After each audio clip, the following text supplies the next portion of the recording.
water pollution,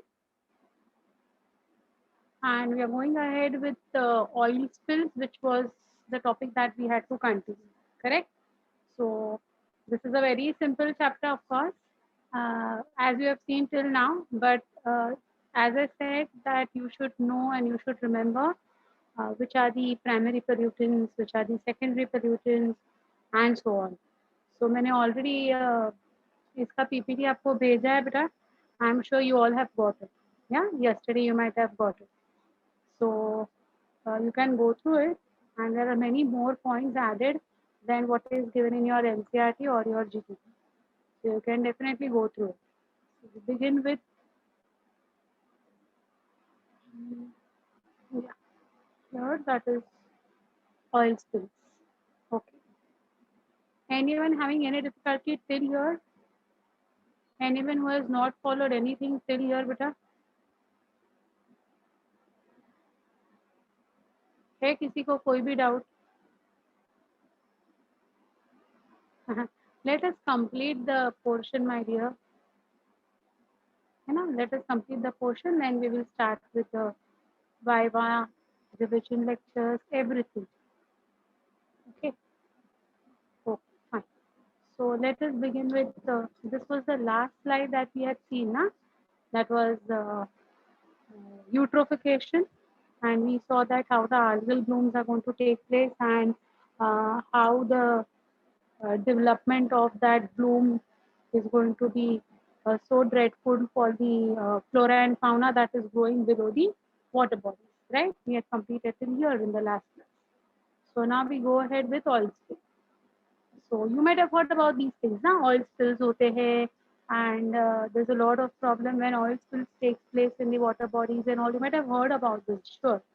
So see, an oil spill or oil leak is the unintentional release of the liquid petroleum hydrocarbon into the environment as a result of human activity. So it is not deliberately done. It is an unintentional activity that has taken place because of whatever reason. Okay. The term often refers to marine oil spills where oil is released into the ocean or coastal waters. So many a times, कभी कभी ship का wrecking होता है, कभी कभी कुछ ऐसी चीजें हो जाती है कि there is a leakage of the oil in the sea or the marine water and so on. So heavy oil spill across the shore blankets, rock pools, etc. harm the life by preventing the gaseous exchange between the water surfaces. है ना? तो क्या होता है? There is difficulty with exchange of gases, right? And eliminating light as well as directly leaching toxins into the water body. So these are the two, three consequences that are occurring simultaneously by the oil spill.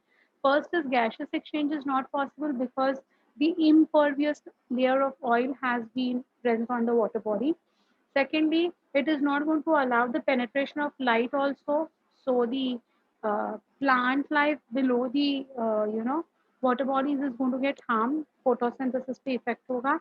And third thing is there is direct leaching out of the toxins. That is the oil toxins or whatever whatever is spilled on that particular water body is going to directly reach percolate into the water bodies.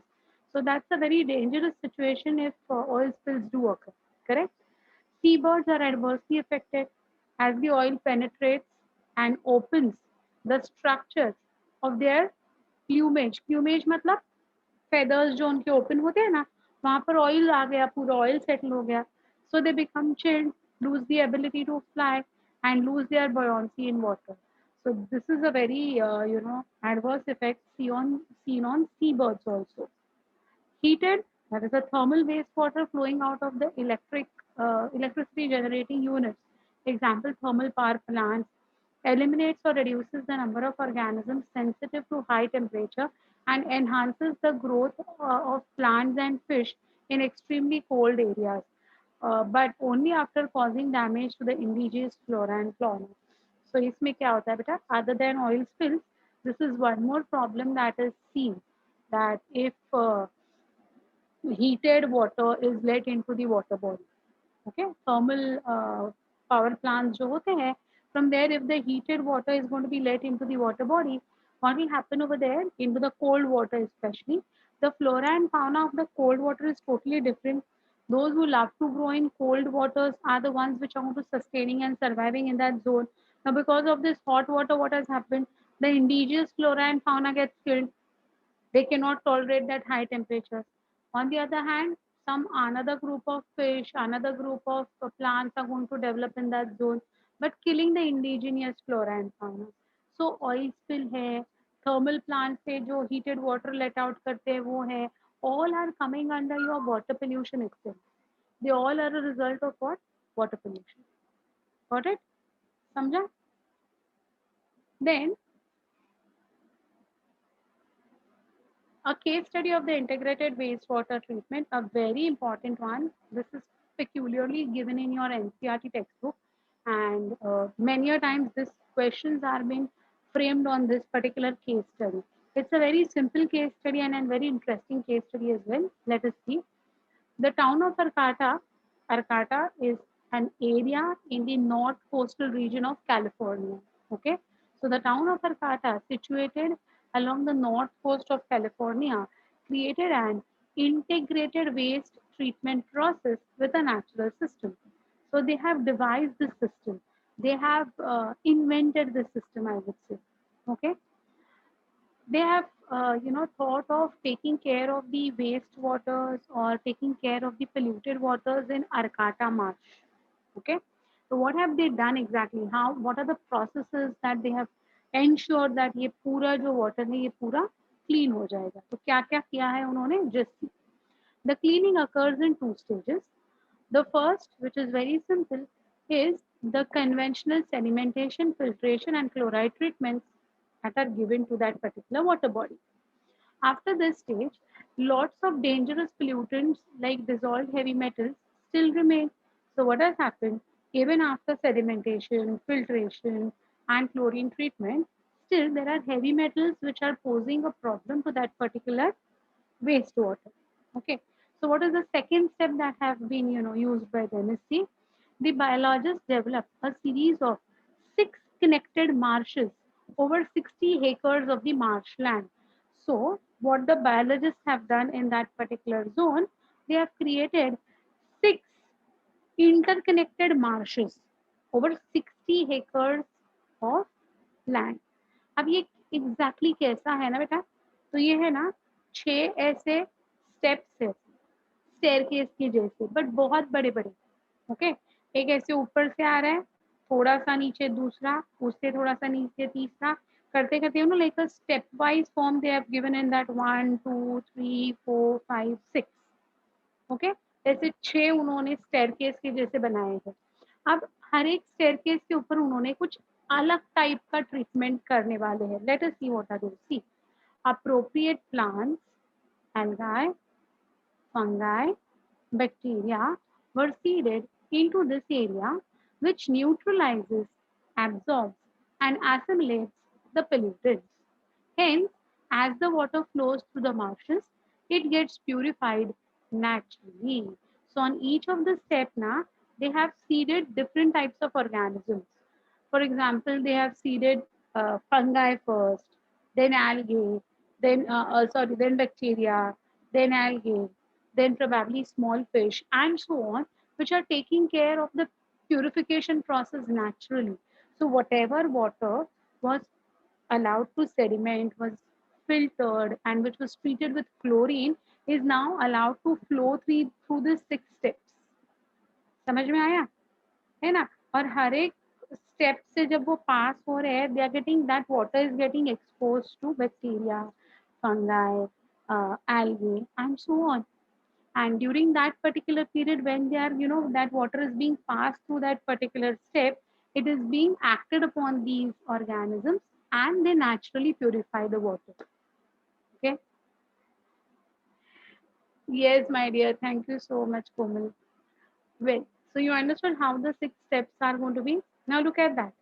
The marshes also constitute a sanctuary with a high level of biodiversity. Now see that marshes are not only going to have algae, fungi, bacteria, but it is also going to be like a sanctuary. So high level of biodiversity in the form of fish, animals, birds that now reside there. So once upon a time, that water was toxic water. That water was harmful water, and it has been purified in a stepwise form naturally, and it has ultimately led to the formation of a sanctuary with different types of fish, different types of birds, different type of animals present in that zone. Okay, the citizens group called as Friends of Arcata Marsh, that is FOAM, FOAM. This particular thing has been asked several times. What is the full form of FOAM and what does it represent? So, FOAM is going to be what? Friends of Arcata Marsh, which represents a citizens group which is involved in this integrated wastewater treatment, having 6 interconnected marshes over 60 hectares of land. Okay? They are responsible for the upkeeping and safeguarding of this wonderful project. So this is still operative. हाँ, ये अभी भी operative है. California का ये जो foam है ना बेटा, ये अभी भी operative है. Okay, got it? Well, then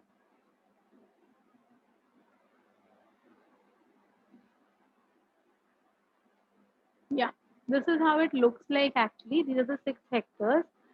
So this is going to be the area where discharge of the wastewater is taking place, treatment of the wetlands. These are the oxidation ponds. This is the disinfectant area. And this is the head work which clarifies the water by settlement, sedimentation, filtration. And then they are left onto these marshes. Okay. It's a very beautiful project. Yeah. See, it looks like this way.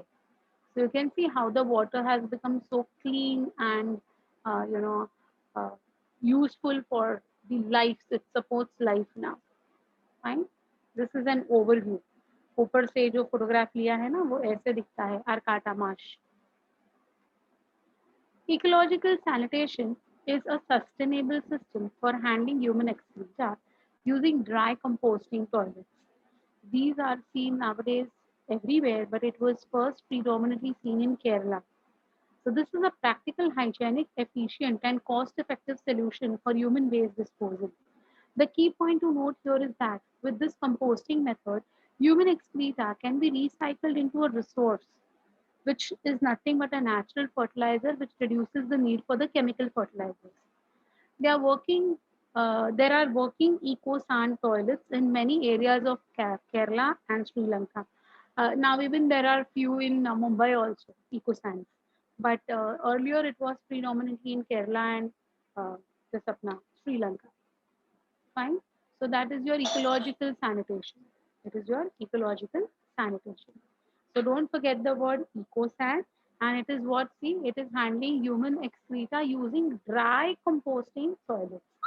So it's a complete project which is going to be involving drying of it rather than uh, working with aerobic bacteria or something like that way as seen in your STP. So these are your eco-sand toilets. Well, then we come to solid waste. Solid waste refers to everything that goes out in the trash. So whatever you're going to throw in the trash is going to come under your solid waste, right?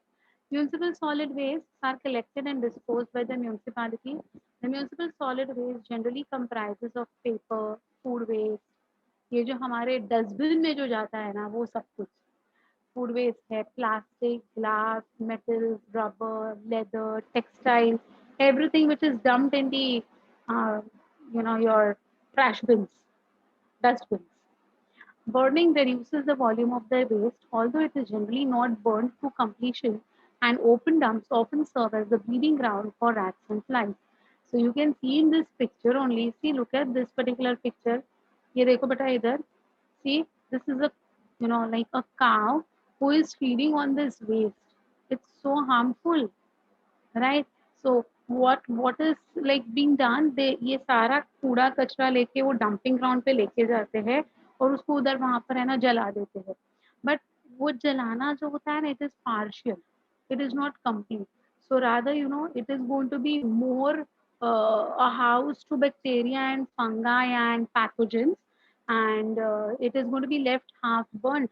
and there then these cattle will go for grazing and all, and they literally eat the plastic. Have you all seen this in the uh, television and all? TV पे भी दिखाते हैं कभी कभी. Or you might have seen this National Geographic channel and all. Now there was a documentary wherein they were actually showing in India how these cattle are consuming paper and plastic waste. They literally consume plastic के थैलियाँ के पूरे, मतलब वो जो हमारी polythene bag होती है ना, वो लोग खा लेते हैं बेचारे. It's so pathetic. And when we drink milk which is given by such particular cattle or cows, imagine the hazards to our health as well. So it's going to be hazardous for their health as well as indirectly hazardous to our health as well, right? So the ban on plastic, this and that, everything is just said and done, but it needs to be imposed actually. Correct? Yeah. So solid waste management बहुत ही important है बेटा.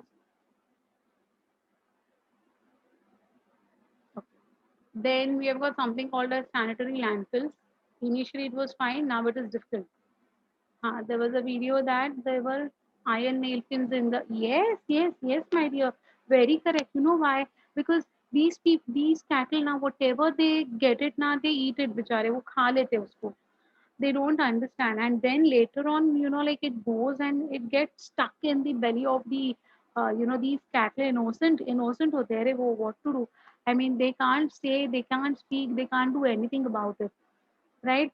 That day also there was one video that was being viral on even on the TV. It had come. I don't know if you have seen or not. It had rained very badly that day, see, and they were showing that in Virar area there were five buffaloes who got drowned away.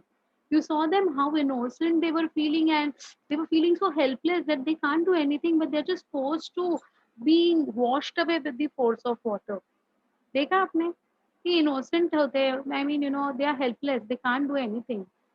I know this happens every year, but this year, they had captured. Anyways, yeah, what's your out, Beta? Why don't they resist that? They must be knowing that they are not eating grass. No, see, they are not fed upon with the required feed. Then what do? They just go and they just try to, you know, gulp down anything, everything that they are going to be, exposed to. If they were fed properly in a very proper systematic way by their owners or whoever it is, then this particular problem should not have come, right? Then there is something called as sanitary landfills. So what is sanitary landfills? See, sanitary landfills were adopted as a substitute for open burning dumps. So earlier they were, like these dumping grounds were there, and that all that kuda kachra was just laid and it was burnt openly. Now there was an, like an improvement in this technique. Rather than open burning, they are filling these particular whatever waste is there inside a trench. So that is called as landfill. See, in a sanitary landfill, waste are dumped in a depression or trench after compaction and covered with dirt every day. So ये जो ऐसे एक trench बनाया हुआ है, can you see this trench? ये देखो, you can see this is a deep trench. अब ये ट्रेंच में है ना, सब कूड़ा कचरा डाला जाएगा, सारा वेस्ट डाला जाएगा, and it will B overlaid with mud or dirt as we say. ठीक है. Landfills are also not really much of a solution since the amount of garbage generation, especially in the metros, has increased so much that all the sites are getting filled too. So maximum landfills जो है ना भर चुके हुए हैं, right? Yes, yes. Even they are hazardous. Yes, Arya, you're right. Even they are hazardous. Everything is hazardous only. We should just know how to dispose the things. That's the most important point. Also, there is danger of seepage of chemicals, etc., from these landfills, polluting the underground waste resources. So there are so many ways, water resources which are going to be present below the topsoil. So even they get contaminated because of these landfills. Correct? Because the distance between the waste and the water is now quite near. Okay. पहले यहाँ पर वो था open area में dumping था, तो distance ज्यादा था for the water to come in contact with that particular waste. Now what has happened, हमने ट्रेंच बनाया तो अभी हमारे वेस्ट इधर तक आ गए हैं. So now the distance between the waste and the water resources is very very less, and so there is easy seepage or easy leakage of harmful substances in the water resources as well. Correct? Got it? This is the actual sanitary landfill ka plan, that how that sanitary landfill is going to be, made. But it's of no use because there is a lot of wastage or garbage that we create. What are the different types of solid waste? Biodegradable, reusable, non-biodegradable. You can see biodegradable means all whatever food items, छिलके है, skin है, अपने fruits की, vegetables की, या whatever, all that comes under biodegradable. Reusable is going to be paper, glass, plastic, metal. You can recycle them. That is going to be reusable. And look at that non-biodegradable waste, especially your polythene bags. Okay, you cannot recycle them. You cannot reuse them. Okay, because you try to reuse them or recycle them, they get burnt, causing air pollution. So ये non biodegradable है. So biodegradable, reusable or recyclable you can say, and non biodegradable are the three types of solid waste. Let us study a very beautiful example again, which is now being practiced even in Mumbai, but earlier it was only in Bangalore. So just see what is it. Case study for remedy of plastic waste. A plastic sack manufacturer in Bangalore has managed to find the ideal solution to the ever increasing problem of accumulating plastic waste. Ahmed Khan, aged 57 years old that time, okay, has been producing plastic sacks for over 20 years. About 8 years ago, he realized that the plastic waste was a real problem. Polyblend, a fine powder of recycled modified plastic, was developed then by his company. तो अभी उन्होंने क्या किया, उन्होंने है ना poly blend नाम का एक फाइन पाउडर बनाया प्लास्टिक का, using plastic. Okay, what was it containing? See, that polyblend was containing what all things? So it was a mixture of bitumen mixed with plastic. Okay, bitumen is that tar roads बनाने के लिए जो होते हैं ना, black colour का जो tar जिसको हम बोलते हैं, that is bitumen. So he mixed bitumen with plastic. Okay, हाँ, yes my dear, we call it as डांबर actually in Marathi, है ना? Yes, so tar roads बनाने के लिए. Now see that tar वाला जो bitumen होता है ना, it is very sticky. Correct, it's very sticky. In that he has mixed the uh, plastic to make it all the more sticky. But what happened because of that? See, so his company has now started making the mixture of polyblend, a powder of plastic with bitumen, and that is used to make roads now. Okay, so what happens? See, in collaboration with RV College of Engineering and the Bangalore City Corporation, MS Khan proved that blends of polyblend and bitumen, when used to lay roads, enhance the bitumen's water repellent properties and help to increase road life by a factor of 3. So see, that caused waterproof roads to be made, because plastic है तो water repellent properties उसमें है ही, है ना? So whatever road was, suppose it was having a life once constructed, suppose it was having a life of 10 years. So after adding polyblend, the life of that road increased to 30 years. Yes, exactly, exactly. So that polyblend became a boon rather than a bane, because generally plastic is considered as a bane, right? But now it started proving as a boon. And now even in Mumbai and all, we use this polyblend cages. And now polyblend was the original one which was developed by Ahmed Khan and RV College of Engineering, Bangalore. Now many more enhanced type of these type of reused plastic materials or reusable plastic materials have been uh, explained. Okay, so have been used nowadays. Okay, so this is again a very beautiful case study of plastic waste. Correct? Got it? Okay. So these things are asked in your exams, बेटा, इसीलिए तुम लोग को ये पता होने चाहिए, है ना? Then we come to something called as hospital waste, which is also one of the harmful waste. But still, see, hospitals generate hazardous waste that contain disinfectants and other harmful chemicals and also pathogenic microorganisms. So we know hospitals में हर एक type के waste बनते हैं in fact, right? It also contains tissues like blood, flesh, plasma, which is highly nutritive for breeding of various microbes. Now, this blood, tissues, plasma, all these are, what we say, like a feast for these microbes. ये जहां जहां दिखेगा, ये जहां जहां मिलेगा, वहां वहां माइक्रोब्स अटैक करेंगे ही करेंगे. Okay, so it's like their feast. Such waste also require careful treatment and waste disposal. The use of incinerations is crucial to dispose of hospital waste. Incinerators are, small units where needles and all are burnt away. You might have seen this, if you have been to any lab for blood testing, जब वो blood ले लेते हैं ना, then they just dispose of their needle in a small container. देखा है आपने?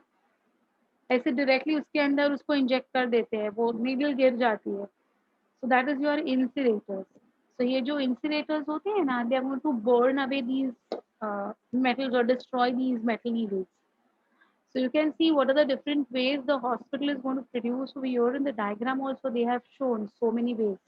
Now, to classify the waste is very important.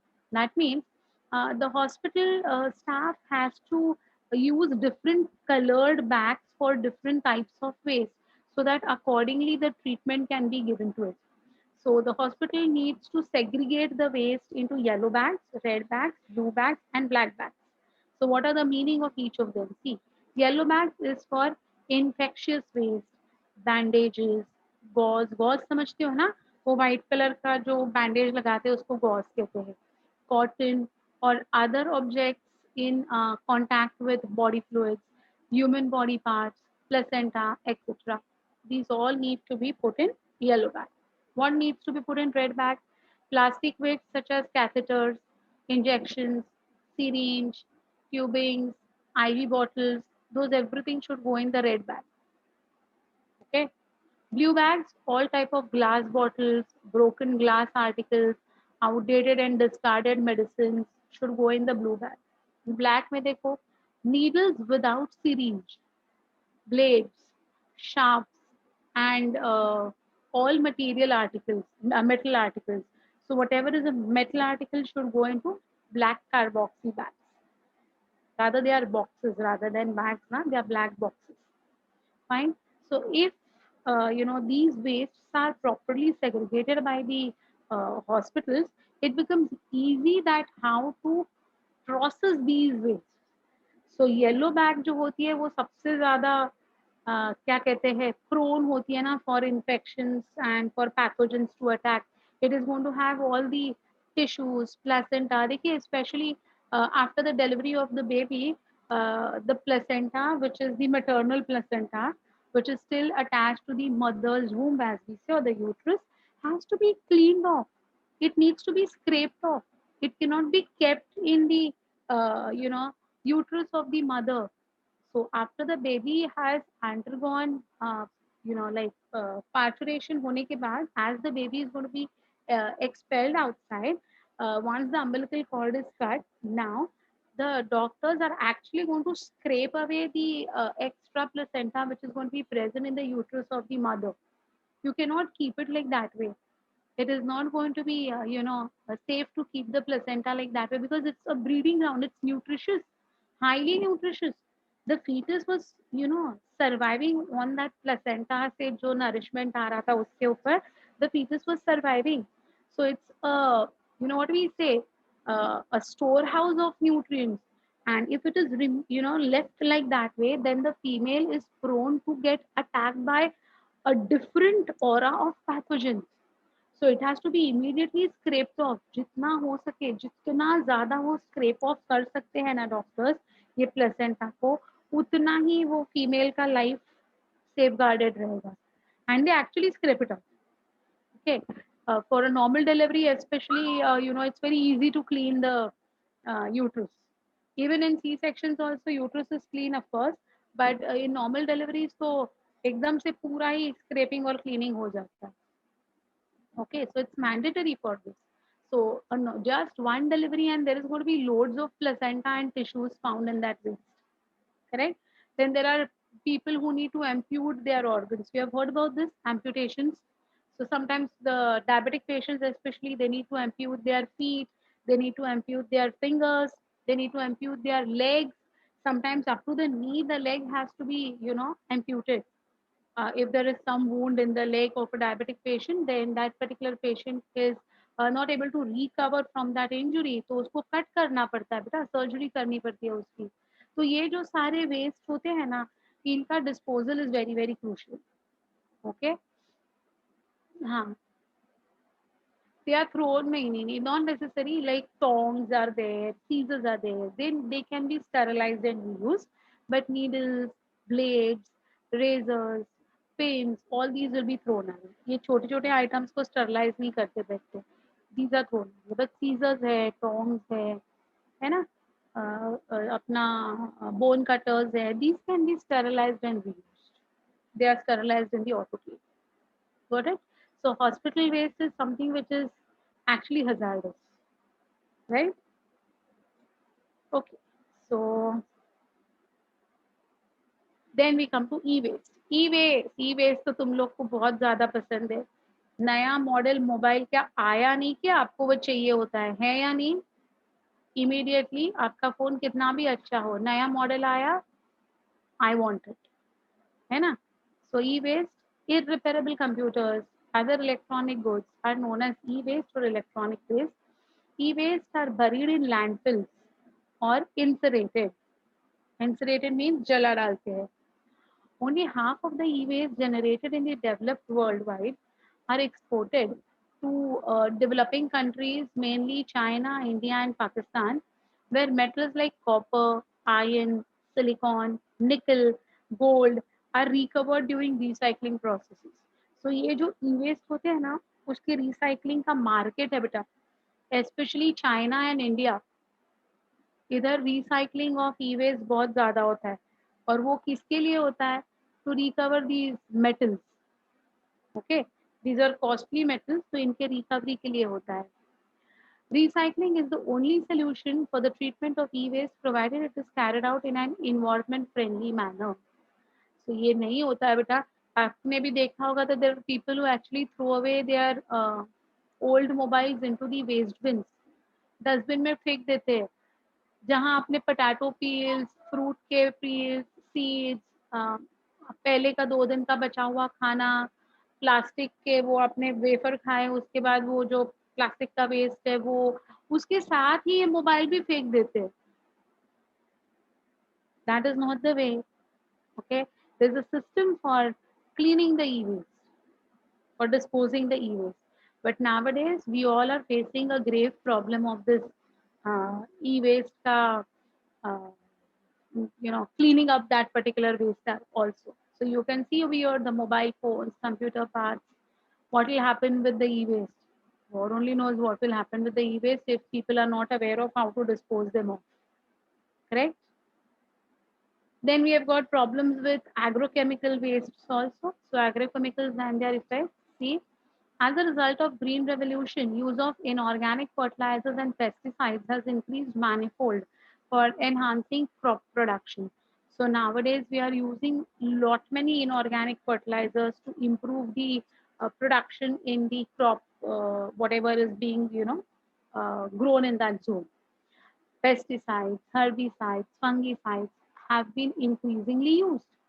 So you might have heard about this, that to prevent the different types of fungicides, to prevent the fungi, to prevent the different types of pests, to prevent the formation of unwanted weeds, all these are used, and these all are chemicals. These incidentally are also toxic to non-target organisms that are important components of the soil ecosystem. Now, when you are going to spray a fungicide, what will happen? It's a broad spectrum fungicide. So all whatever fungi are present in that zone are going to get, like eliminated. But imagine those fungi which are going to be a part of mycorrhiza. So those fungi actually are helpful na. They are going to pick up the phosphates and send it to the plant na. So now even they will get killed. So that is something like मतलब किसी बूरे को मारने के लिए तुम अच्छे की भी मौत करा रहे हो. That is going to be a major problem of killing the helpful organisms also. ठीक है. So we have to take care of this. Of course, nowadays we have got something called as अपना biofertilizers, bioweedicides, bioherbicides. You might have definitely studied about them in microbes. Can you all tell me the three names that are given in your books as bioweedicides or bioherbicides? Microbes in human welfare में ये है last second last page पे. बताओ बेटा. Microbes का chapter हुआ आपका complete? Have you all completed with the chapter of microbes?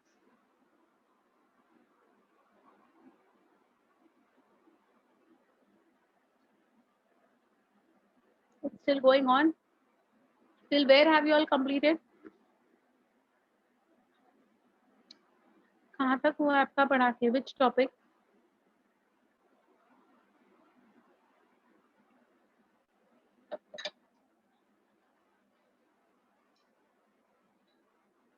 Animal husbandry नहीं बच्चा.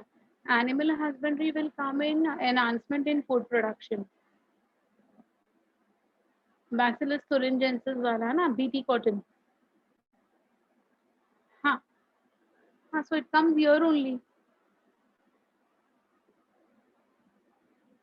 चलो ठीक है. You will come across it. But there are herbicides or you can say biocontrol agents, as there's going to be a topic with respect to biocontrol agents. So under biocontrol agents, it is Bacillus thuringiensis, which is your BT cotton, right? So I hope you all have done.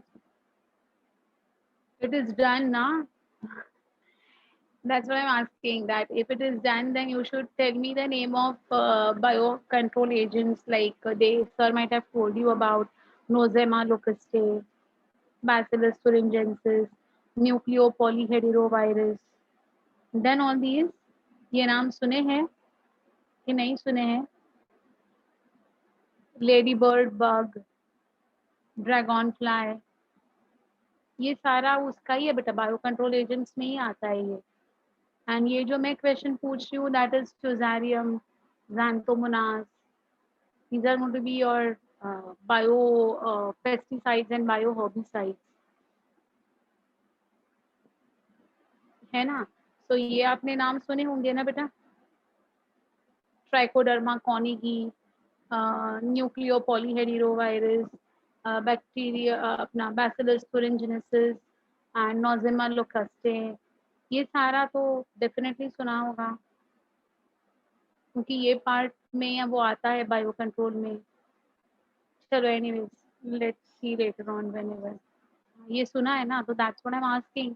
Tell me the names of the bioweedicides. Fusarium, xanthomonas. Heard about them? No. Yes. Any. Revise that chapter. Okay. ये सब questions आपके exam में आने ही वाले हैं. In your boards also. So revise them. ठीक है. Well, then we come to something called as integrated organic farming. Now this is again a very beautiful phenomenon, beta. So you know what it is? One particular thing leads to another. Means one group of organisms, we are not going to kill any organism. We are not killing any organism under integrated organic farming. Okay. But the end product of the first will be the starting product of the next organism. So that is like just like a interdependency of species on each other for their survival. That is going to be the integrated pest management और organic farming as we से. IPM भी हमें देखना ही है, उसमें भी ऐसा ही है, एक के ऊपर एक इंटीग्रेटेड होते हैं, मतलब डिपेंडेंसी होती है. So that is called as your integrated pest management. Here it is integrated organic farming.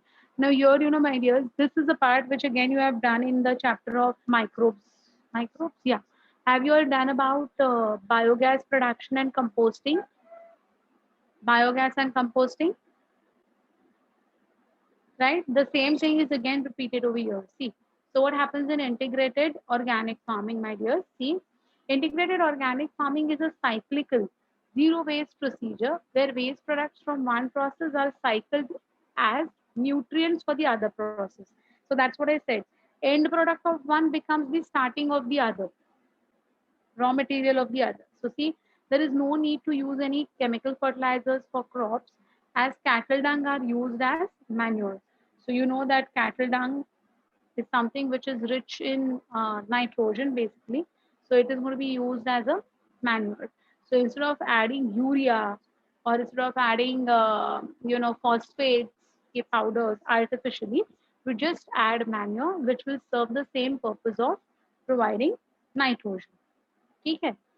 Crop waste is used to create compost, which can be used as a natural fertilizer or can be used to generate natural gas, that is your biogas, for satisfying the energy needs of the farm. So you have surely done about the biogas. There is something called as slurry and the sludge. And there's a negative and a positive pressure that's going to be present inside the biogas plant for the dome to raise up, right? वो आपने पढ़ा होगा ना कि जैसे ही biogas formation होता है तो वो डोम ऑटोमेटिकली क्या होता है? डोम ऑटोमेटिकली ऊपर उठा जाता है गैस के प्रेशर शिफ्ट के वजह से. Then you open the outlet and that outlet will be connected via the pipe to the main source. And you also know that the biogas is nowadays used for lighting the lights on the roads. Street lights can also be, functional based on the biogas. Biogas is a clean gas. It burns with which flame? कौन सा colour का flame होता है बेटा biogas का?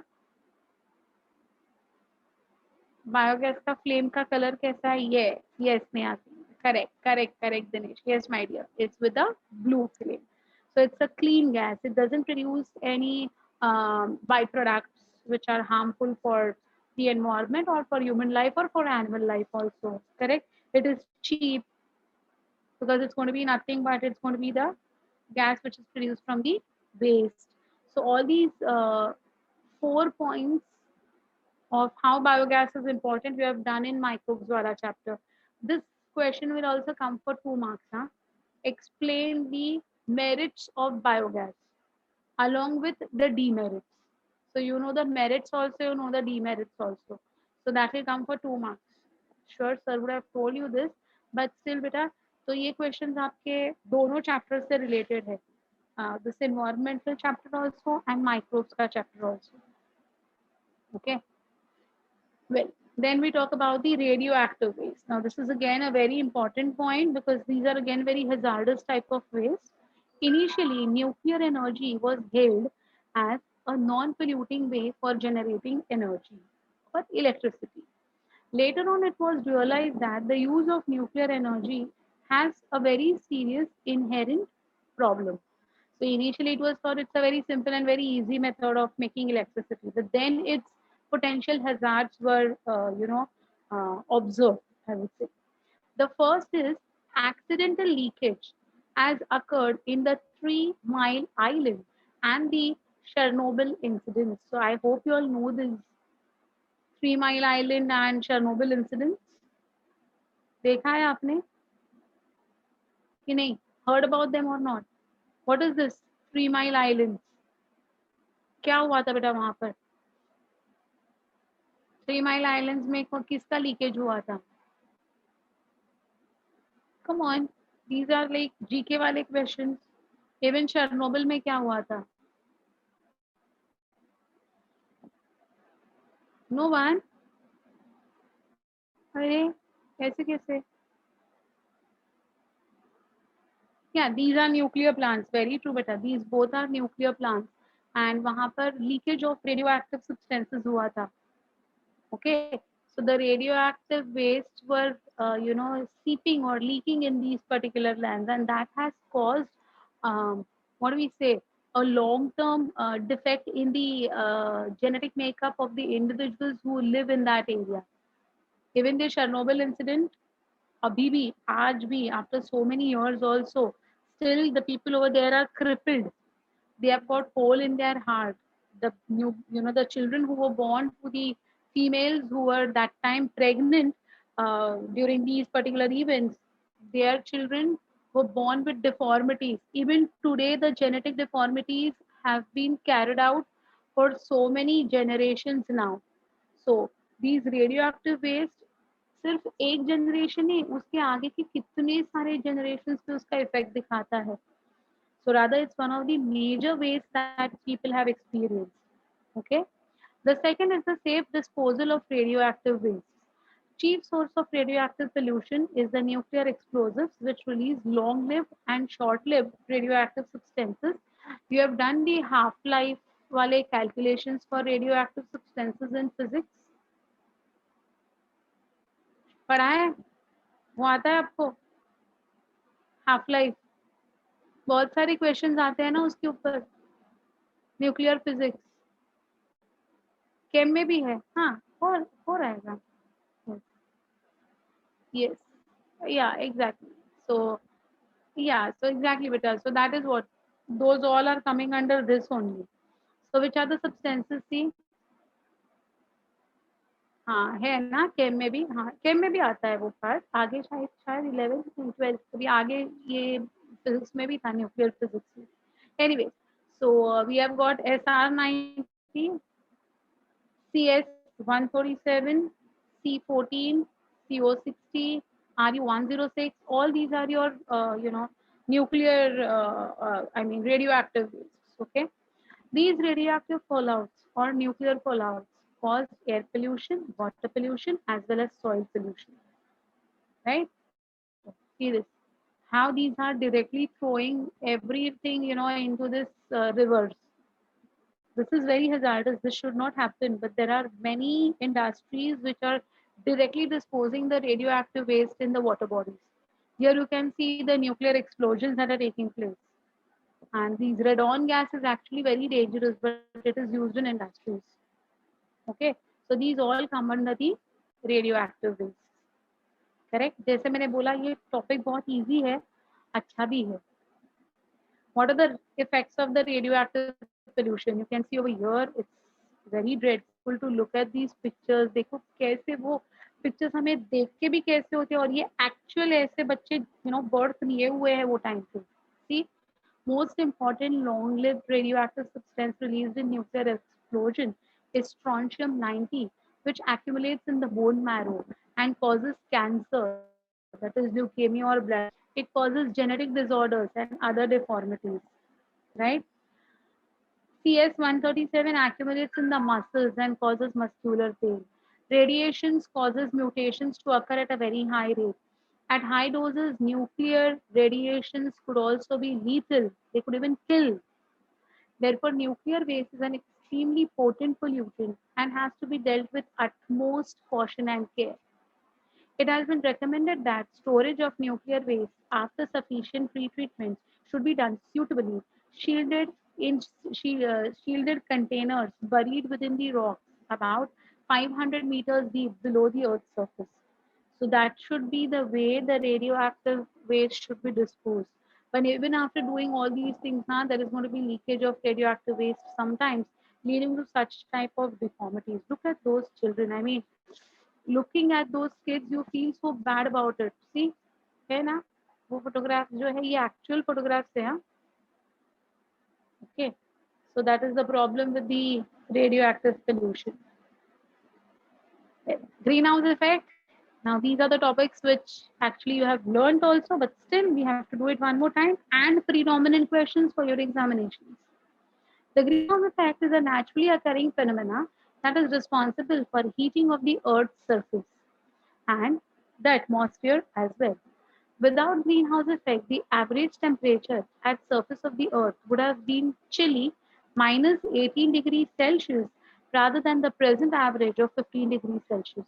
So what happened, the way I told you that the other day, that whatever incident radiations, the solar radiations are going to come on the Earth's surface, they'll be trapped by the photosynthesizing plants, and majority of the Earth will, emit those radiations back. Now, when these radiations are going to be emitted back, thrown back, okay, that time this blanket of gases which is going to be making the greenhouse gases, we call it as greenhouse gases, are going to trap this heat energy, not allowing the entire heat energy to go back. Okay. Now, if this particular blanket was not there, then it was very difficult to maintain the temperature of the earth, which otherwise would have been minus 18 degrees Celsius.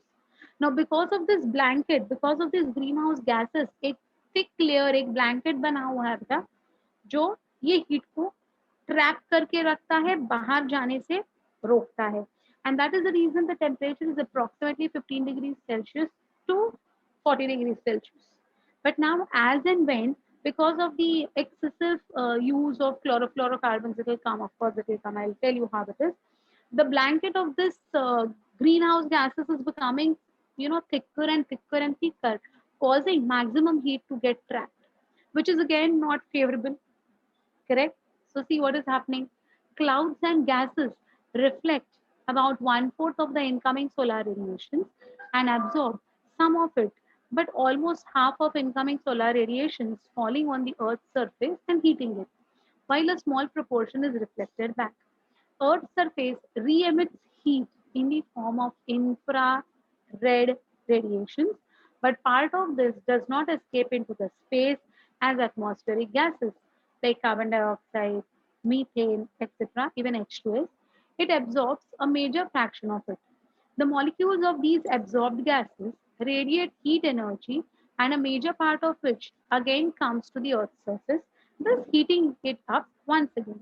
This cycle is repeated many times. So, in this way, the Earth's temperature is maintained for several years, so that warmth or that, uh, you know, chilling part of the Earth is not going to take place.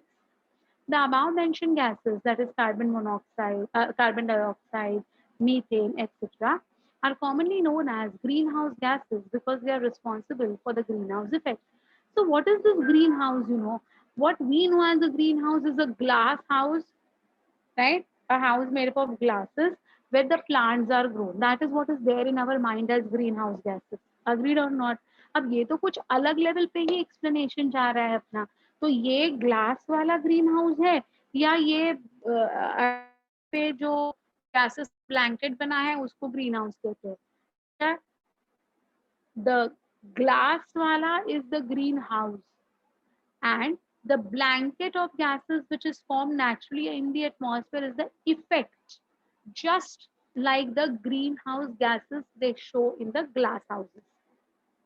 Fine. So I'll explain both the things. I'll clear both the things to you all. Please pay attention. See, actually, what are greenhouses? Actually, greenhouses are your glass houses. Okay. Now, what happens, because it is going to be glass, it is going to be transparent, right? So, because of it being transparent, what will happen? The heat will be able to enter inside that particular glass house. बहुत बड़े बड़े नहीं होते, छोटे छोटे होते हैं glass houses. I don't know आपने green houses देखे हैं कि नहीं देखे हैं. So, in that, the plants are going to be grown in a systematic way by human beings, of course. And those plants which require a lot of heat, especially, those are the ones which will be grown in that area, in that greenhouse. Now, what happens because of the material, glass, which is going to be the material used for making these houses, the gases cannot, go out. So whatever gases are going to be, made as a byproduct during the respiration of these plants, that is of course CO2, some amount of methane will be produced, but these gases won't be in the capacity to diffuse out of the glass houses. So what happens because of that? The warmth in that glass houses is going to be maintained at a very high degrees. Correct? Understood. Now, what is happening because of that? Hot and humid conditions would be present in that particular zone. Now, because of this hot and humid condition, it becomes favorable for the plants to survive and grow very rapidly. So, in this way, what are we doing? We are allowing the natural sunlight to enter inside, but by constructing glass houses, the gases produced inside these particular enclosures do not have the capacity to go out, and therefore अंदर बहुत hot and humid conditions बन जाएंगे, है ना? समझ में आ रही है बात? So what is the effect of this particular glass house which is called as a greenhouse? Why is it called as greenhouse? Because inside that glass house only green plants are growing, so it appears to be green in color. That house appears to be green in color, so we call it as greenhouse, right? Now in this greenhouse, what is the effect of this greenhouse? Trapping of the gases, not allowing them to diffuse out of the glasses, and increasing the temperature in that particular greenhouse to much more than it is there in the surrounding. Okay, so that is called as a greenhouse effect. Now, don't you think similar type of effect is seen naturally occurring, or happening in our earth also? So whatever sunlight is going to be incident, okay, they are saying one fourth of the incoming is going to be reflected back, and half is going to be used as for the plants, and majority which is going to go back will again be trapped by these gases which are going to be a product of CO, of these respiration, that is CO2 है, methane है. तो वो एक blanket बनाएंगे, just like a blanket that takes place inside the glass houses. And similarly, now it will not allow that clouds ka blanket along with these gases. Now it will not allow the temperature to fall down, because these gases will be trapped. The heat will be trapping inside this inside this gases ka blanket, and therefore that effect is going to be called as your greenhouse effect. So please don't get confused between greenhouse and greenhouse effect. Greenhouse is built of glass for growing crops, and its effect is going to be what? Increase in the temperature inside that glass house. The similar type of effect is naturally produced in the Earth's atmosphere, and so we call that also as the greenhouse effect. Anyone having any problem or any difficulty in understanding what's greenhouse effect, my dears? Anyone who has not followed this, please do let me know. ये पूरा का पूरा कहानी समझ में आ गया कि नहीं? किसी को है कोई डिफिकल्टी, कोई डाउट? बताओ बेटा, come on.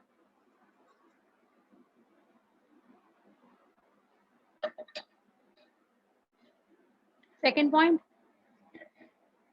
Okay. What does it say? Clouds and gases reflect about one fourth of the incoming solar radiation and absorb some of it. Okay, but almost half of incoming solar radiation falls on the Earth's surface, heating it, while a small proportion is reflected back.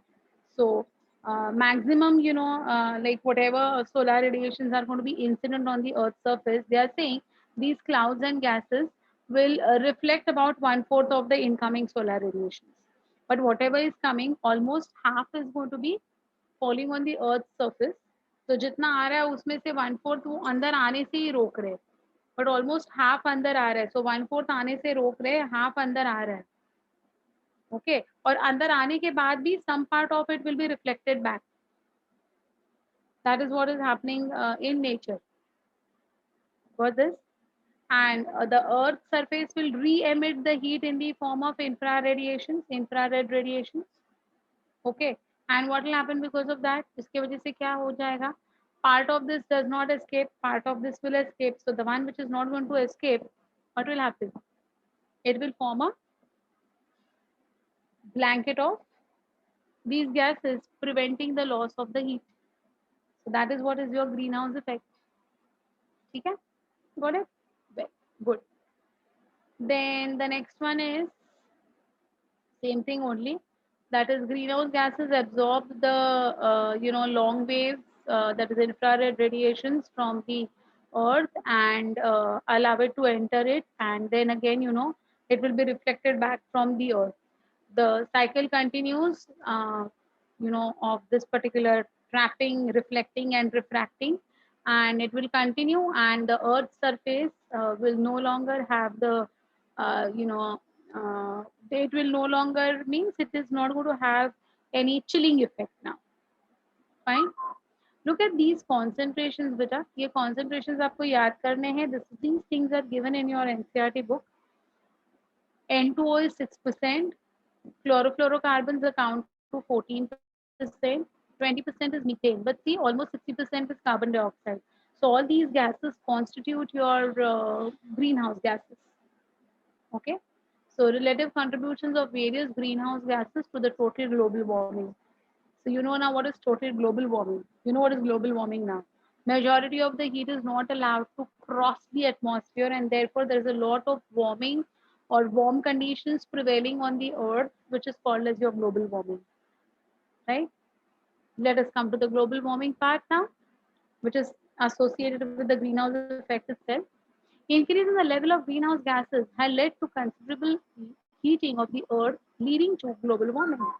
So maximum जितना ये carbon dioxide methane NO chlorofluorocarbon इसका blanket जितना मोटा होता जाएगा ना बेटा, the more thicker it becomes, the more it is difficult for the heat to get reflected out of the atmosphere. Okay, so that heat will get trapped within the earth, leading to overall warming of the earth. Correct? Right? Well, during the past century, the temperature of the earth has increased by 0.6 degrees Celsius, most of it during the last 3 decades. Means maximum emission of CO2, methane, N2O, CFCs has occurred in the last 3 decades to increase the size of the blanket of these greenhouse gases. Correct? Scientists believe that this rise in temperature is leading to deleterious changes in the environment and resulting in odd climatic changes, which is called as El Nino effect, thus leading to increased melting of polar ice caps as well as of other places like the Himalayan snow caps. Right or wrong, beta? Earlier, what was it? Earlier, the temperature was maintained at around 15 degrees Celsius. But now what happened because of this trapping of the heat inside the atmospheric blanket of the earth, instead of 15 degrees, now the temperature has increased to more than that. And that increase in the heat has caused the melting of the snow caps. And even Himalayan snow caps have started to melt. तो ये जो floods आते हैं ना आजकल, बहुत ज़्यादा floods के जो ये हो रहे हैं, इवेंट्स हो रहे हैं, what is that? It is nothing. It is melting of the ice caps, that so much of water is being coming down. You have seen that movie Kedarnath? देखा है आपने केदारनाथ मूवी? देखा है बेटा? उसमें देखा है आपने कैसे बाढ़ आ जाती है? And have you seen the force with which that water is actually galloping all the houses and the life? And yes, yes, exactly. Yeah, yeah, yeah. So that is like terrible, right? So why this force? From where has this water come? It's nothing. It is because of this global warming that the ice caps have melted, and that has caused this gushing of these floods down. So it's just because of our activities that this global warming is taking place. It's a very simple phenomena. The more CO2 is emitted, the more methane is emitted, the more CFCs are emitted, the more thicker would be the atmosphere ka blanket, causing more heat to remain trapped on the earth rather than letting it out into the atmosphere से बाहर जाने से उसको रोका जा रहा है. So जितना ज़्यादा temperature would prevail on the earth na, that much of the temperature will cause the melting of the ice, leading to floods very often. Now this time also you saw that I forgot, in Orissa you saw how the conditions were just like few weeks back. There was so much of cyclones. You saw that Tokte also coming over here, right? So what is it? It's only and only because of our activities. We are adding up more CO2. We are adding up more CFCs to the atmosphere, because of which these things are happening. We are safe in Mumbai, that's a different story. But people who reside in those areas where there are Himalayan ranges or mountain snow mountain ranges and all, it's so difficult for them, their survival. We are just looking at the television and we're saying, oh my god, what is happening? But we are safe in our houses. They're losing lives like mosquitoes over there because of our activities. Okay, so we have to be very careful with these. So see, what are they saying? Over many years, this will result in the rise in the sea level that can submerge many coastal areas. Seriously, all the coastal areas will get submerged under the water. So global warming is actually a warning to all of us. What are the measures to control the global warming? See, the measures include cutting down the use of fossil fuel, improving efficiency of the energy usage, reducing deforestation, planting trees, and slowing down the growth of human population.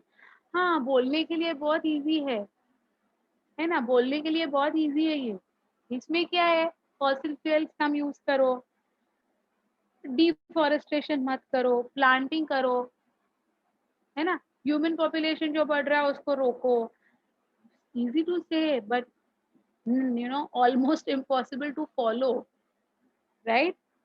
We ourselves are not in the capacity to implement any of these. Very difficult, very difficult. Deforestation going on a mass scale, कोई फर्क नहीं पड़ेगा। Building कहाँ बांधेंगे अगर deforestation नहीं किया तो deforestation तो करना ही पड़ता है, नहीं तो हम रहेंगे कहाँ? हमारे टॉवर्स कैसे बनेंगे? Correct, right? We all want lavish lifestyle and we want big houses and we want to stay in tall towers and we have to enjoy the 18th floor, 21st floor. We want all those things. We want to use maximum fossil fuels. तो क्या हो गया? Round मारने के लिए चले गए, कोई काम तो था नहीं, लेकिन राउंड मारने के लिए चले गए, पेट्रोल यूज हुआ तो हुआ, बट नो, हमें कोई फर्क नहीं पड़ेगा, right? At least now educated people are thinking of slowing down the growth of human population by having at least one child nowadays, or maximum two children. But still uneducated people or some families still believe in having a male child in their family. क्या कहते हैं वो, क्या कहते हैं उसकी, उसको क्या कहते हैं रे, मेल चाइल्ड होना ही है, तो कुछ तो एक वर्ड है। Yeah, patriarchy is going to be our English word, but नहीं, उसको कुछ तो कहते हैं रे। See, we two are sisters only, me and I've got an younger sister, हम दोनों ही girls है, तो हमें कुछ तो कहते हैं, फैमिली को दिया चाहिए आगे, हाँ ऐसे कुछ तो कहते हैं बाबा। तो ये सब जो है ना बेटा, अभी भी बहुत सारे फैमिलीज में ना, हाँ खानदान, ये खानदान के लिए एक दिया चाहिए, आगे वो खानदान का नाम आगे कैसे लेके जा सकते हैं, all those blah blah blah blah things, yeah, chirag, yes. So all these things, still there are people who believe in this. Well educated people coming from a very good family also, they still believe in all these things. And I don't know, like now look at my age, I'm almost the age of your mummy. Almost तुम्हारे mummy daddy के age की मैं रहूंगी, maybe some of you all अगर आपके mummy daddy की शादी जल्दी हुई है ना, तो may be I am elder to them also. तो in that time my parents never thought of all these things. Me and my sister, we are only two siblings. We don't have any brother or anything like that way. But now also after so many years, जब my child is now grown up, okay, फिर भी अभी भी ऐसे लोग हैं who have got 4 children, 5 children. Why? नहीं नहीं, पहली 3-4 लड़कियां है तो बेटा, in the 21st century also, if you want to think like that way, it's impossible to control the last point, growth of human population. But of course, this is a very important point which needs to be taken care of along with the others as well. So that's why I said कि ये जो है ना बेटा, ये indirectly or directly we are responsible for it. Generally nowadays we have got one child norm only. Generally, some people though nowadays don't want to go for becoming biological parents. They want to adopt children rather than having their own children. That is also a very bold ideology that has been seen in many couples nowadays. So seriously, it's a very bold ideology. Great, right? Anyways, so then we come to something called as the Earth Summit, which is very important. Uh, every time they are asking questions on the Earth Summits, Kyoto Protocol, and so on. Just see, Earth Summit in the year 1992. It was held in Rio de Janeiro to adopt recommendations of Climatic Change Convention, which is abbreviated as CCC, for reducing greenhouse gases. These were signed by 154 nations. So 154 nations have signed the treaty called as Earth Summit, and they have taken an oath that they will control the release of greenhouse gases from their nation. Fine. So what is this Earth Summit associated with, beta? Earth Summit is associated with bringing down the greenhouse gases emission from each particular nation. ठीक है? Kyoto Protocol, again a very important word. It had taken place in the year 1997. International conference held in Kyoto, Japan, obtained commitments from different countries for reducing overall greenhouse gas emissions at a level 5% below 1990 level by 2008 to 2012.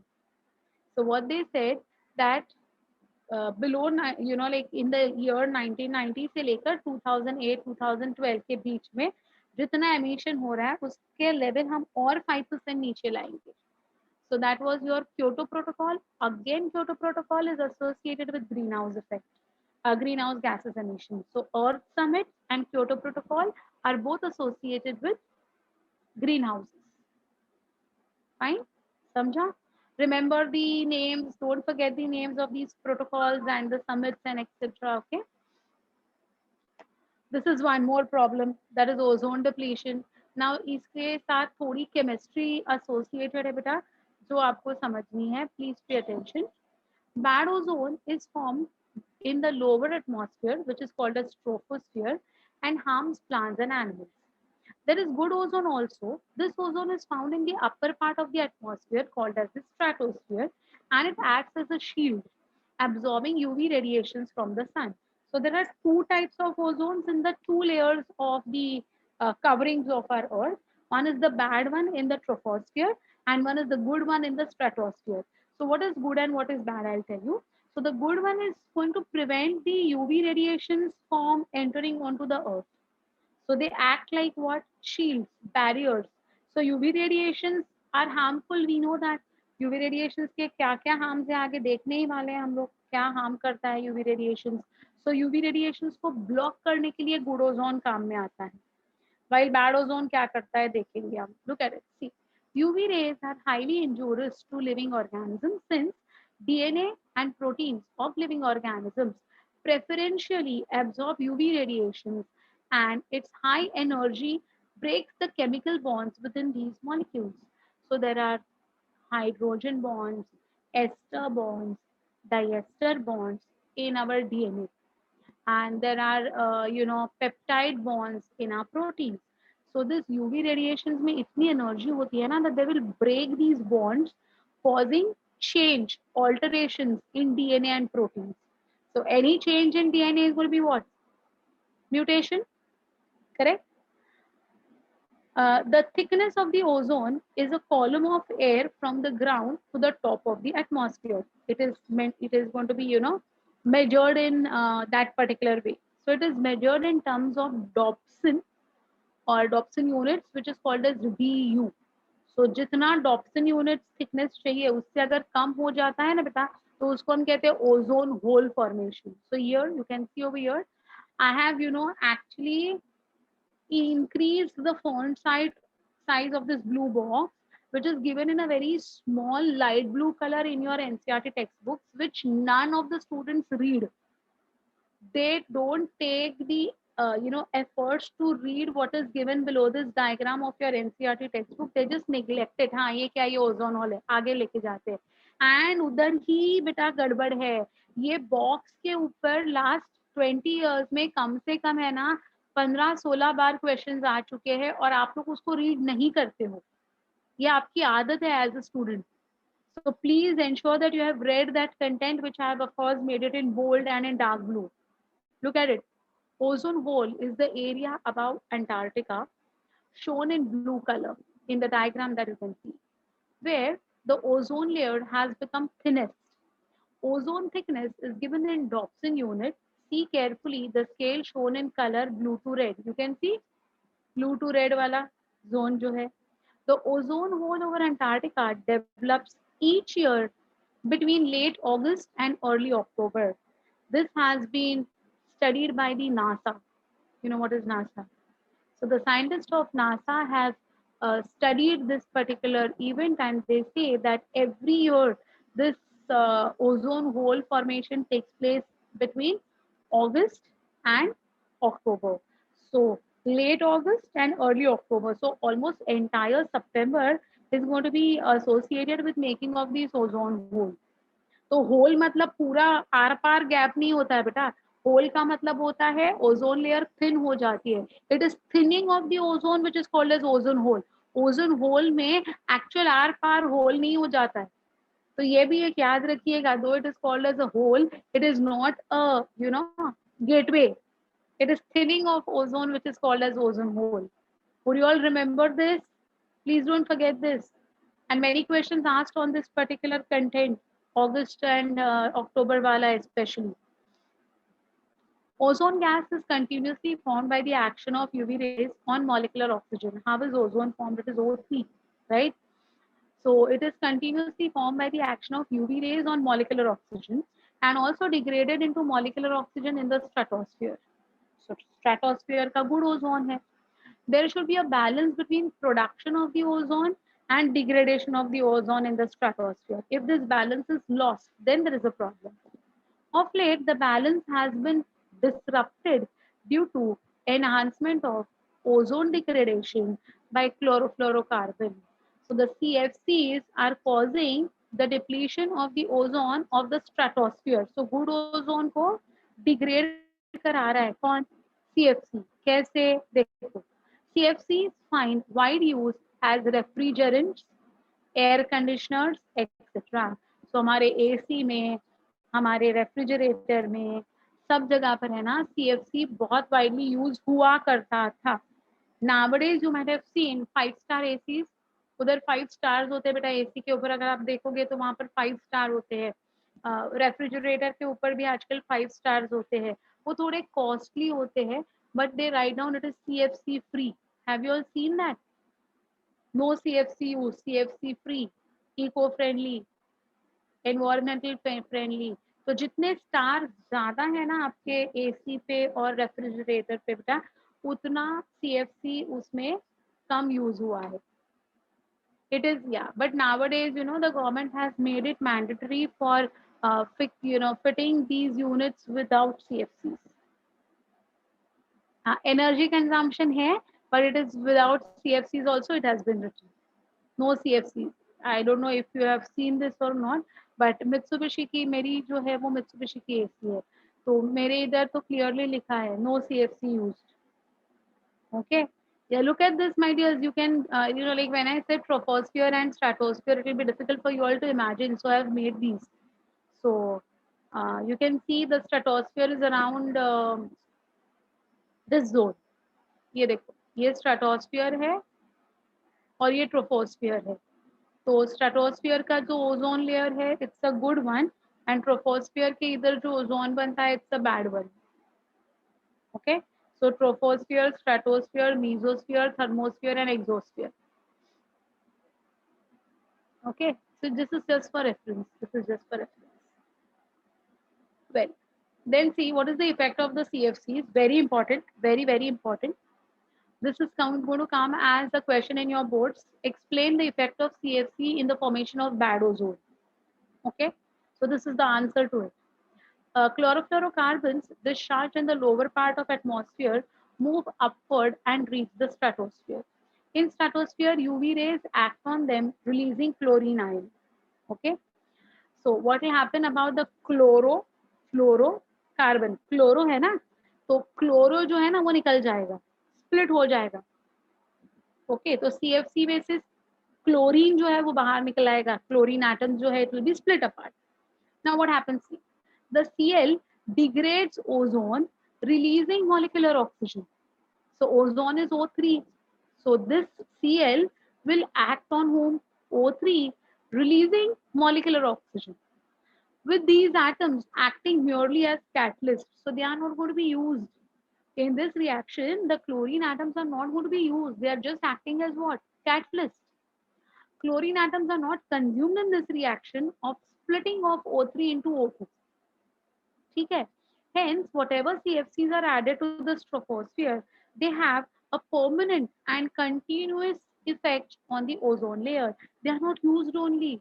they'll get accumulated day by day. जितने CFCs release होते जाएंगे ना, उतने chlorine के atoms जो है ना, वो स्प्लिट होते रहेंगे with the UV radiations, and they'll keep on accumulating in that particular zone, causing the O3 to split into molecular oxygen.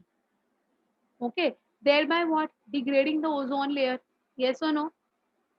Correct. So see, although ozone depletion is occurring widely in the stratosphere, the depletion is particularly marked over the Antarctic region. This resulted in the formation of a large area of thinned ozone layer, commonly called as ozone hole.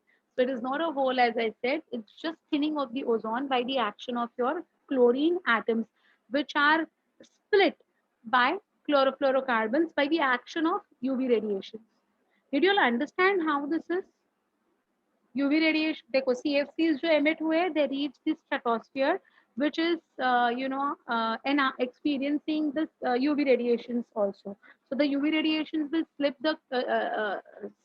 snip off the CFCs into chlorine atoms, and these chlorine atoms will then act upon the ozone and liberate oxygen, thereby depleting the ozone layer. Easy na? Anyone who did not understand any part of this, my dears? anyone anyone एक बार read कर लो, कोई difficulty है तो देखो बेटा.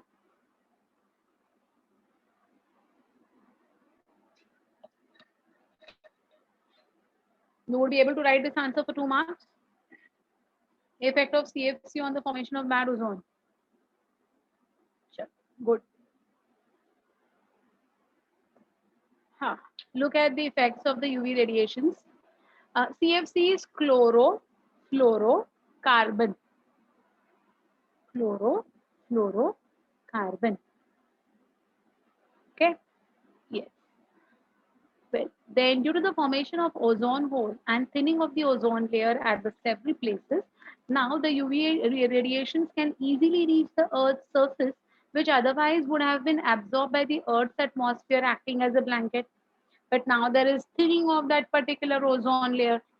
So what is going to happen now? UV radiations सीधे सीधे Earth पर आ जाते हैं. UV radiations with shorter wavelength like UVB damages DNA, resulting in mutations. So they are potent mutagens. These UV radiations are potent mutagens. You might have done about the mutations in the chapter of principles of inheritance. Have you all done? Principle of inheritance में mutations किया है आपने? Deletion, inversion, pericentric inversion, paracentric inversions, then translocation, reciprocal translocation, then effect of the acridine ties, effect of fibromouracil. ये सारे, ये कोई yes or no? ये सारे हैं बेटा म्यूटेशंस में हमारे. acridine dyes, fibromouracil. Okay. Okay.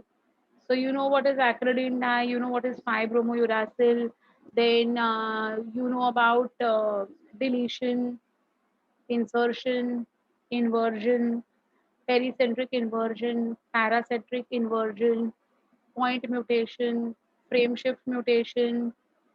Then you have got something called as this apna chromosomal aberration, in which you have got euploidy, aneuploidy, haploidy, diploidy, triploidy, polyploidy,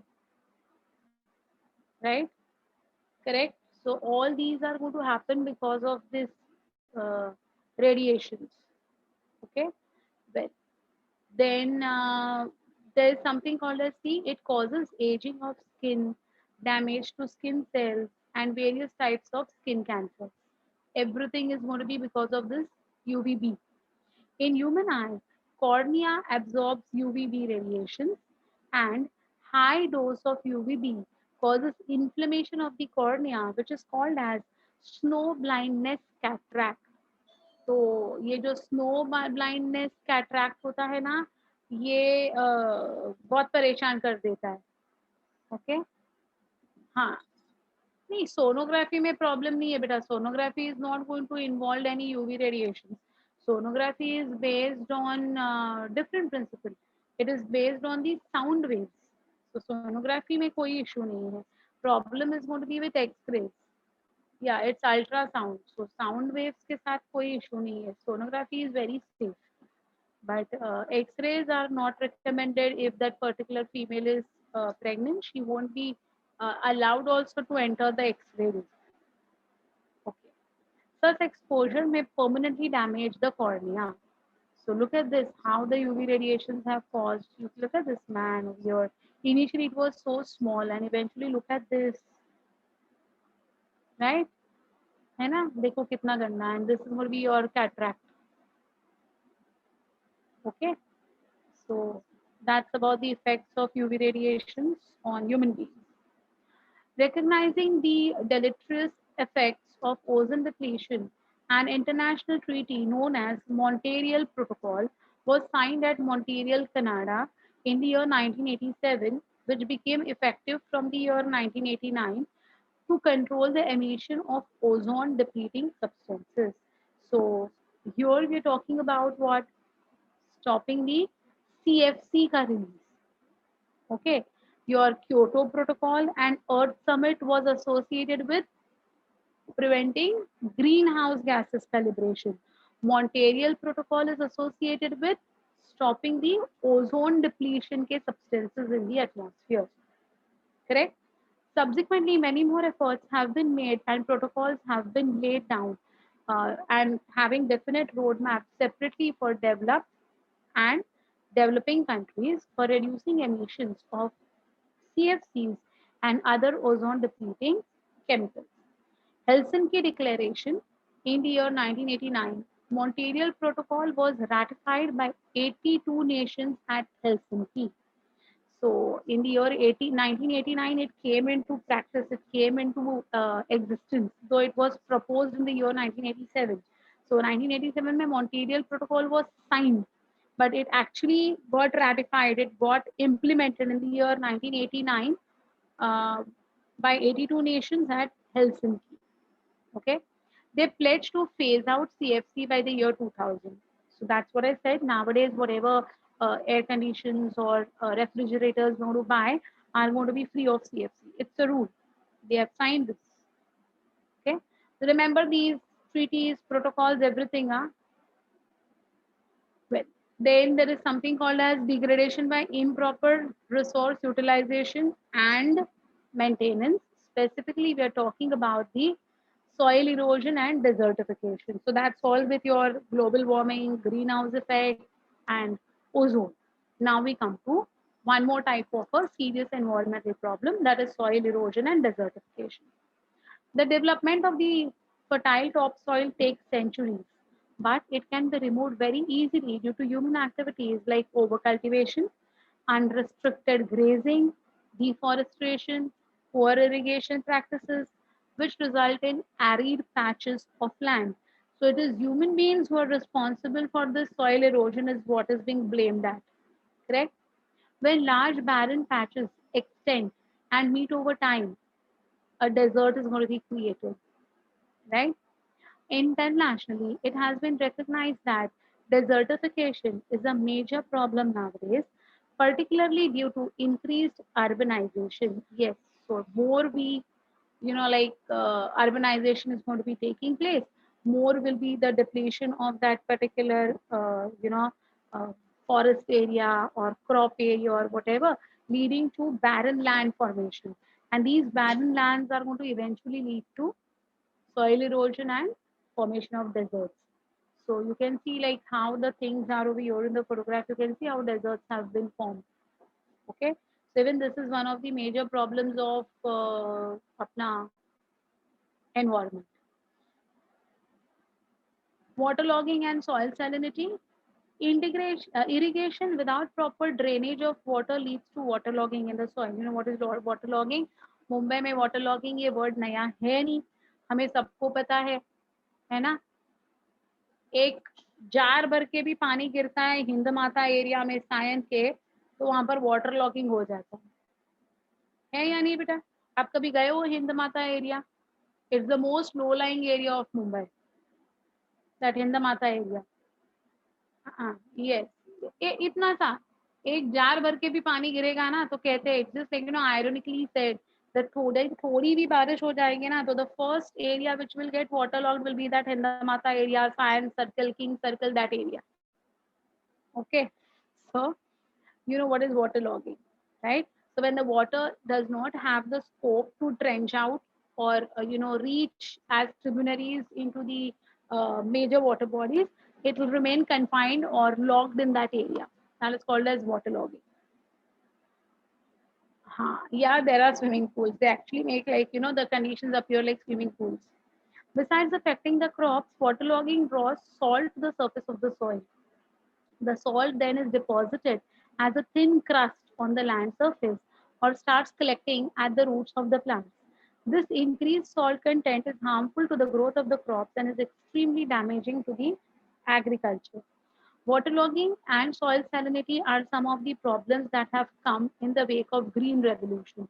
So that green revolution ने positive effects तो दिए ही है, but negative effects भी दिए है. So addition of more salts like phosphates, calcium, etc. to the salt to the crops for proper growth. All these salts form thin layer on the surface of the roots and causes problem with the life of that plant altogether. So waterlogging should not be generally happening anywhere, especially in the crop fields. Water should be in a flowing way, running way. Okay.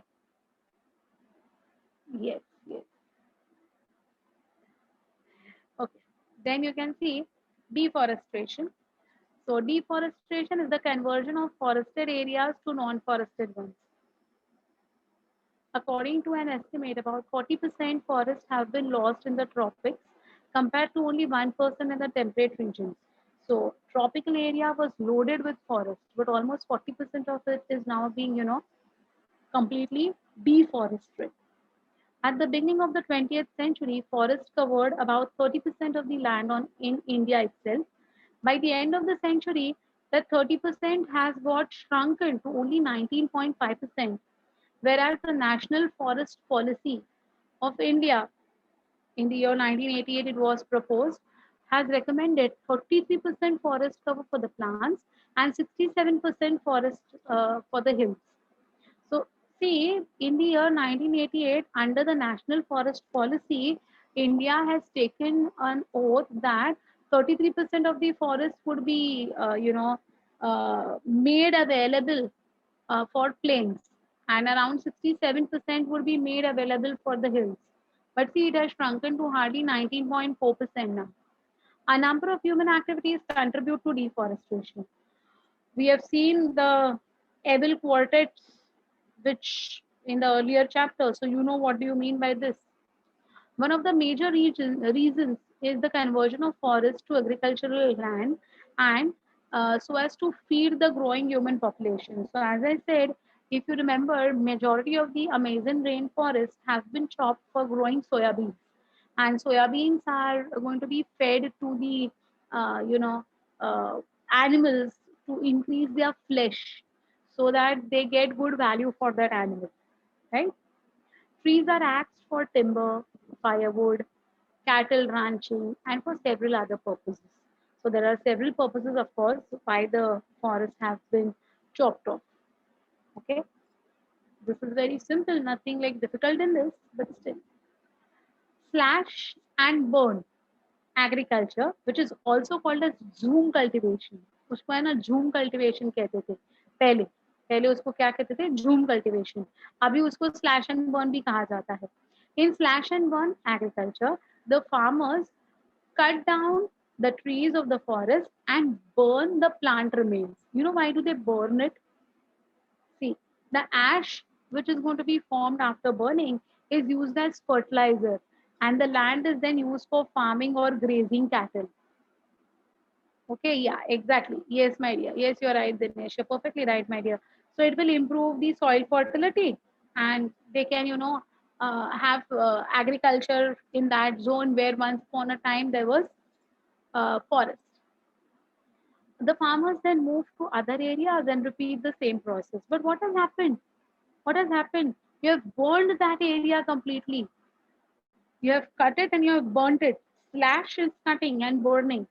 And later on, when that area becomes, like less fertile or infertile, these farmers move to some other area. Okay. So इनको है ना actually Banjaras कहते हैं. बंजारास सुना है आपने ये word? They are the tribal. They are the tribal people called as Banjaras, especially. Okay, okay.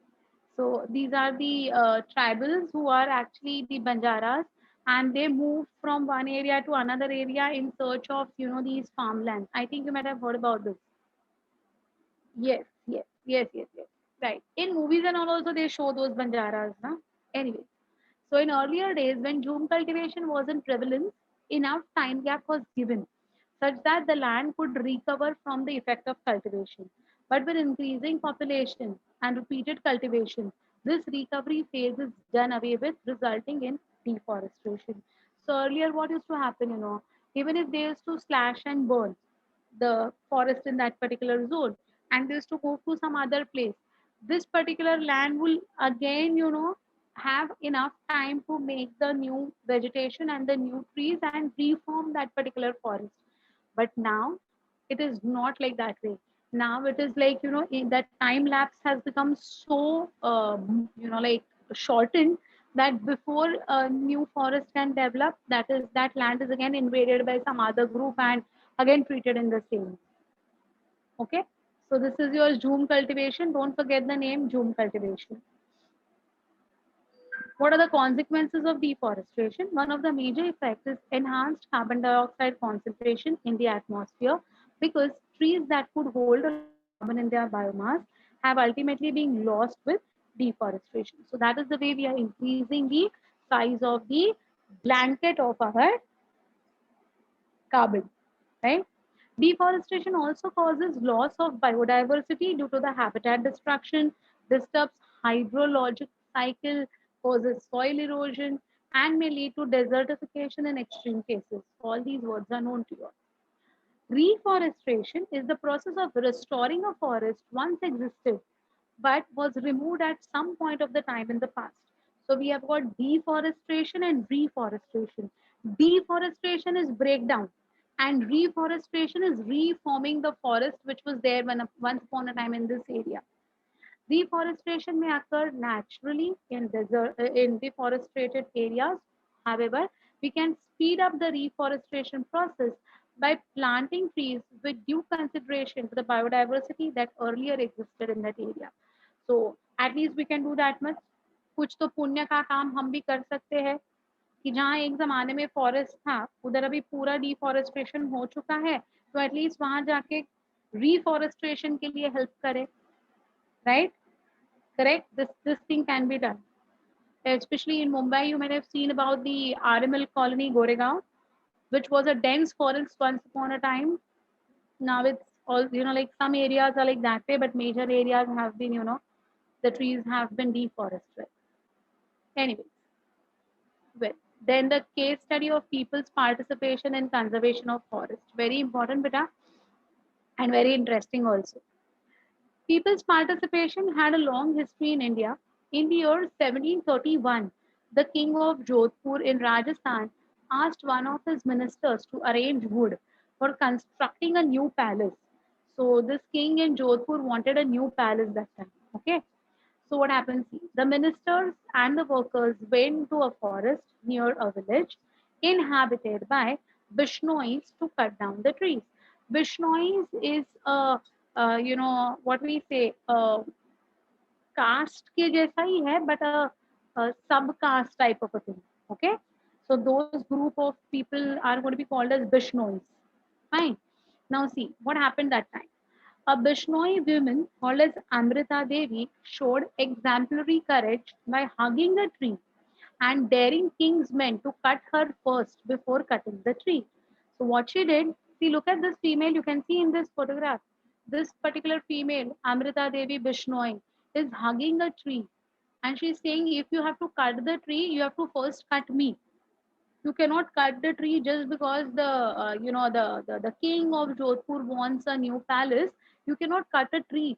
Trees are very important to us. Look, in the year 1731, that female, she knew the importance of trees.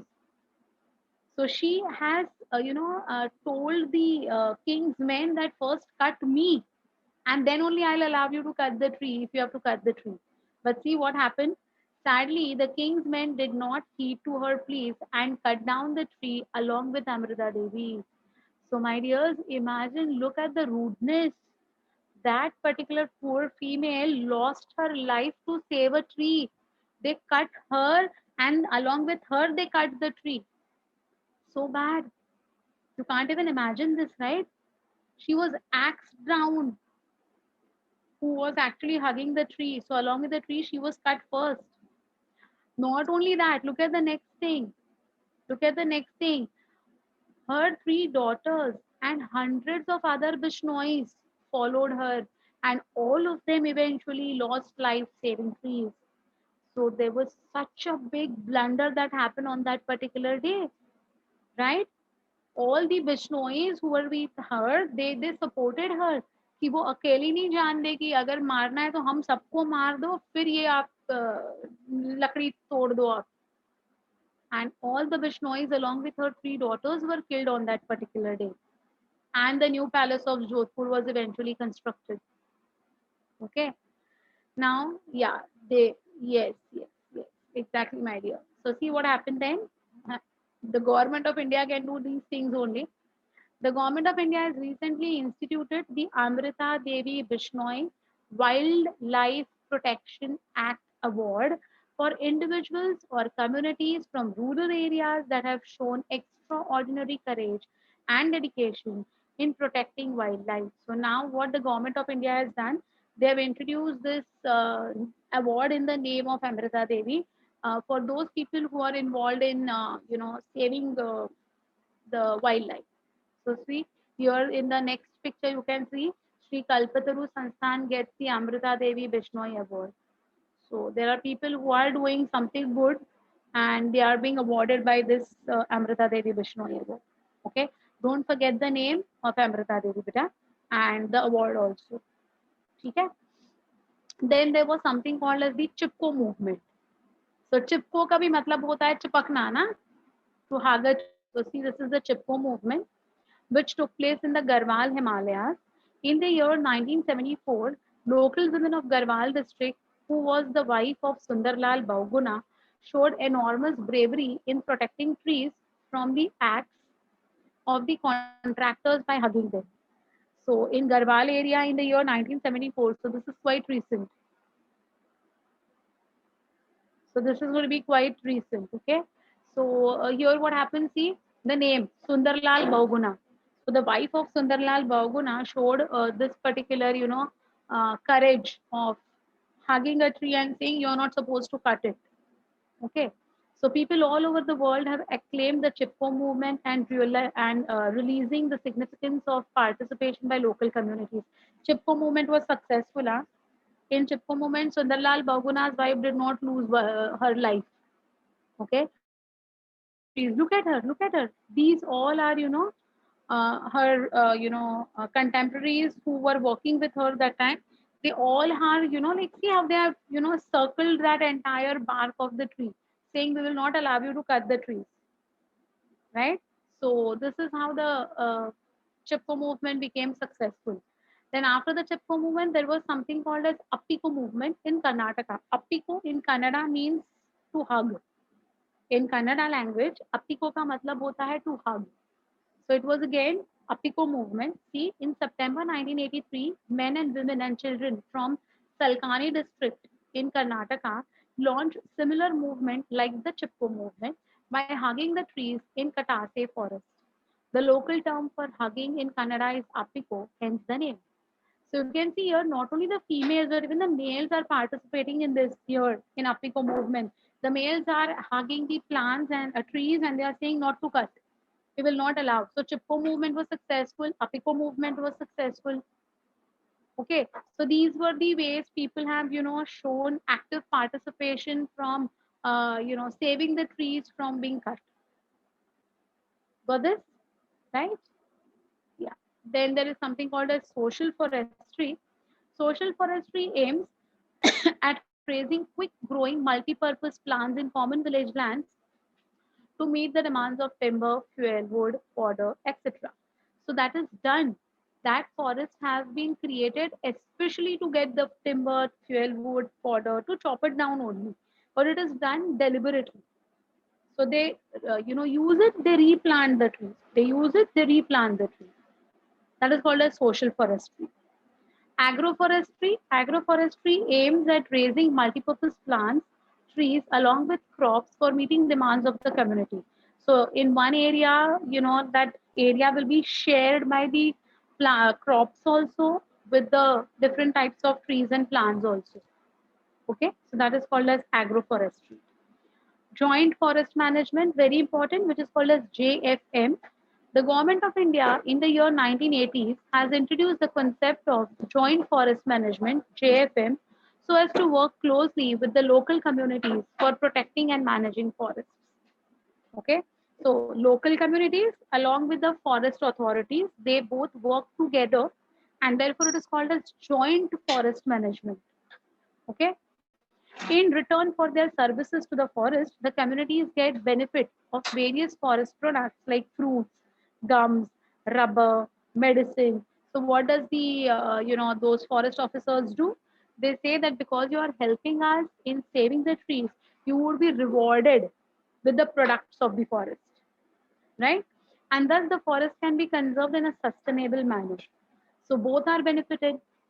The forest authorities are also benefited because they get the help of the local people over there, and the local people are benefited because they get the products of the forest free of charge. Okay, so that's called as joint forest management. And then lastly, we have got something called as all the best. Okay, so with this we complete the chapter also of environmental issues. So now only one chapter will remain, that is going to be associated with genetics. Okay, so from my end, for the portion completion, only one chapter remains, which we will start from the next class. The name of the chapter would be Molecular Basis of Inheritance. You have already studied Principles of Inheritance.